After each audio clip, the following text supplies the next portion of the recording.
Peuple congolais, nous vous disons bonjour de partout où vous êtes. Aujourd'hui, c'est le 7 novembre 2025. Nous venons pour que nous puissions parler de notre pays, échanger sur la République, et que nous puissions comprendre qu'est-ce qui ne va pas et qu'est-ce qui va. Il est de notre responsabilité chaque fois que nous puissions nous retrouver pour discuter sur la République démocratique du Congo. Notre pays, notre cher beau pays. Alors à chacun de jouer son rôle, à chacun de prendre ses responsabilités. Vous savez que le pays est confronté à des moments les plus difficiles, la période la plus sombre, la plus évaluative de son histoire. Alors, nous avons cette lourde responsabilité comme Congolais pour que nous puissions chaque fois parler de cette République. Nous devons chaque fois contribuer pour qu'on n'arrive pas à nous balkaniser. Parce que vous connaissez vous-même que le projet des Occidentaux, ils sont déterminés, ils sont assidus pour arriver à nous balkaniser. Alors à chacun de jouer son rôle, à chacun de prendre ses responsabilités, à chacun de se mettre à la hauteur pour que ce mauvais projet macabre que les Européens et les Occidentaux ont envers nous n'arrive pas à se réaliser.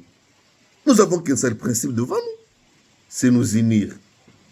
Nous unir et développer l'amour, cultiver l'amour dans nos cœurs pour que les ennemis n'arrivent pas à nous diviser. Nous prenons les informations du jour. Retour en cascade des militaires congolais qui ont été capturés par le rebelle du M23, les assaillants, les tueurs, le moins sérieux, les terroristes du M23. Retour en cascade de ces enfants du pays qui ont accepté de servir sous le drapeau, qui ont accepté de servir la République avec bravoure. Ces militaires-là sont rentrés au pays. Alors, tout le monde les a vus. Comment ils sont en train de foutre les camps de ses ennemis, les camps de Rumangabo, pour rentrer dans le pays. To beti bango na kivuye. To beti bango na tuwe. To beti bango pe na chule. Territoire Masisi. Mikolo bazo betama na ko expliquer binote bande wanangai. Bankuna o ya mboka. Ces ennemis de la République. Ces assaillants. Ces inconscients qui sont venus pour nous faire la guerre.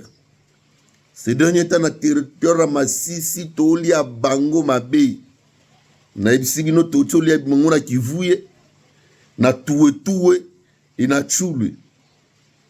Bakufi, Bandeko, Nangai, Ndenge, Boki, Kondimate. Tala siko kindoki ya moya bayaya oyo, ba aventurier, ba bomi oyo. Nakokima babisuso batikali bazokima bake tumba siko bilanga ya population. Bango moko baye non toye lokola ba libérateur. Mais bango moko baye siko bazo tumba bilanga population batumbi bilanga bande ngai. Donc vous comprenez que ces gens baza ba moins sérieux bino botikala ko mona te na vie. Bango ba mila kisi devant peuple que ce sont les ennemis ya mboka oyo. Mitema mabe sala bango na nemo bana ideti. Mais biso tolinga kaka mboka. Beti bango pe na territoire a Rutshuru mama na frappe bandeko na ngai. Beti bango na Rutshuru na nenga jete na Lumbishi wana bazwi biloko na Chambumbo. Donc ils ont eu des frappes longitudinales. Ils ont eu des frappes coordonnées. Ils ont eu des frappes organisées. To beti bango na Chambombo. Ti to pousse na Lumbishi to beti bango na nemo wa jeté.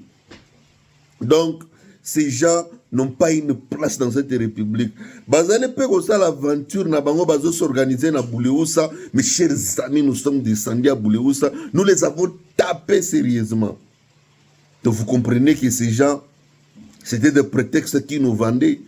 Kolobage baza makasi ndoka baza na ilo côté. Mouvement ici kufwa nango, mouvement isa lisusu te. Babanda osala aventure po botoko tsa dialogue. Toko tsa nini ba se retrouver na ba institution. Dans le col appelé mon premier de Mouzalendo, commandant suprême boya ki misala nyamu nyamwana. Vous voyez comment ces gens souffrent. Tane bazo kufa. Bazo beta mamabe awa tozoloba lobi wana bandeko na ngai colonel Dieudonné Kasereka. Oyo parmi bato makasi bateti ya M23 lobi wana alungwaki na Zamba. Na ba colonel ebele na ba major mosusu balungwe Zamba bakesi rendre na FARDC. Dieudonné Sereka oyo eza parmi bato ba organiser ka opération banini a lobby ke na ko vanda lisu na Zamba te, il faut na bima na rejoindre bandona ba wazalendo to bundela mboka. Bino pe ba aventurier muso bazo continuer kozala na mouvement na M23, vous perdez votre temps pour rien et vous allez mourir. Bobi manazamba bo rejoindre ba patriote wazalendo. To libérer mboka, to pacifier mboka, po to tonga mboka. Botika aventure wana misala nyamu obino bokoti kete tout à l'heure 23. Ça ne vous payera nulle part, vous aurez seulement comme cadeau de mourir. Ndebo ebande wana ngai bayaya oyo to beti pe bango na Murambi. Na Murambi wana ndeba ba betami bazo kufa lokola ba mbinzo, bazo kufa lokola ba nzinzi. Donc bakosila bande wanangai na Bouleusa pe toche bas arrière avancé. Ils n'ont pas où partir. Ils n'ont pas où partir parce que nous sommes en train de contrôler totalement la République. Ils n'ont pas où aller. Ces ennemis de la nation ne se retrouvent plus. Bah on se retrouve te bisoto au bunde la mboka. Donc nous avons tout intérêt à qui non tous sangana commandant suprême. To sanganana chef d'état-major général na bande na biso ba wazalendo to sala liboke moko to bundela mboka to bengana mungura oyo so to bengini mona to kutana na biso to kokutana lokola ba congolais to sola skoma ka mboka. Les dialogues, oui, nous voulons les dialogues, mais dialogue oyo bandoki ya ba politiciens oyo bazo senga et kui kozala te, ça ne va pas aider la République. Comment t'expliquer bango bazo ka dialogue au moment où tozana ba mboka mi ebele ba Rwandais bazo kipango. Ça n'a pas de sens. Il faut être inconscient, malade pour ne pas voir la situation que au moment bino bozo luka dialogue na intérêt na bino eza mwana moko boy na est kuna alia kate alala kamabe donc ba boti ba kufa. Tout ça ce sont des choses que nous devons d'abord travailler. Dialogue ikoya to boyite to bengana no munguna muna kende. Et puis quand ils seront partis, nous allons rester entre nous comme des frères, nous allons parler du dialogue. Le commandant suprême Félix Antoine Tshisekedi Tshilombo, mokonzi, totale confiance et pas na kondi maka dialogue oyote, zala toujours ferme. To benganana no munguna. Chassons les rebelles du M23, les terroristes, les Rwandais de notre pays. Et quand nous allons rester entre nous, nous allons parler du dialogue.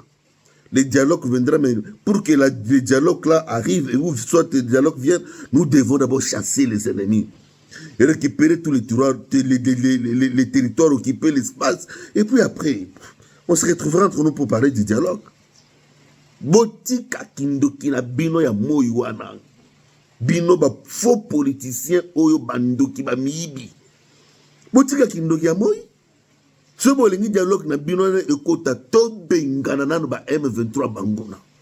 Après nous allons convoquer les dialogues. Donc c'est ce qu'on voulait que nous puissions partager. Peuple congolais, linga Congo, linga ndeko na yo congolais. Tika aventure, tika misala nyamu nyamu. Linga Congo mboka na yo na motema moko na nyonso yo zanango. Linga pe ndeko na yo congolais. Tika koyina, tika tribalisme, tika misala mabe. Linga Congo. Qu'il te voit l'amour dans nos cœurs. Cultivons l'amour dans nos cœurs. Dressons nos fronts longtemps courbés. Et que Dieu bénisse le Congo.